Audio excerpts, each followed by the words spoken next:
ஸ்டாலின் தொடர்ந்து மத்திய அரசுக்கு எதிராக பேசுறாரு. இன்னொரு பக்கம் வட இந்தியாக்கள்ல உதயநிதி ஸ்டாலினை விமர்சிச்சு பாஜக காரங்க பேசுறாங்க. கொள்கை ரீதியாவே எதிரும் புதிருமா விமர்சிக்கிறது நம்ம வெளிப்படையா பார்க்க முடியுது இல்லையா? எங்கள் கடல் எல்லையில் எங்கள் மீனவர்கள் இன்றும் தாக்கப்படுகிறார். அண்ணன் ஸ்டாலின் கடிதம் எழுதுகிறார். இதற்கு இதுதான் தீர்வா?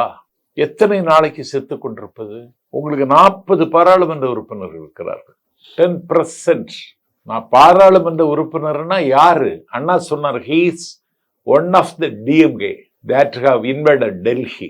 டெல்லியோடு மோத, டெல்லியோடு யுத்தம் செய்ய, டெல்லியினுடைய அதிகாரத்தை தட்டி கேட்க திமுக ஒரு படைக்கலனை அனுப்புகிறது. அவன் தான் எம்பி. நீங்க செய்றீங்களா பார்லிமெண்ட்ல? ஏன் செய்யல நீங்க? அதனால இதெல்லாம் ஒரு நாடகம். எதிர்ப்பது மாதிரி ஒரு போக்கு காட்டி தமிழ்நாட்டு வாக்காளர்களை இந்த நாட்டில ஏமாற்றுகிற வேலை இந்த வேலை. இதை உடைத்து நொறுக்க போறாரு விஜய்.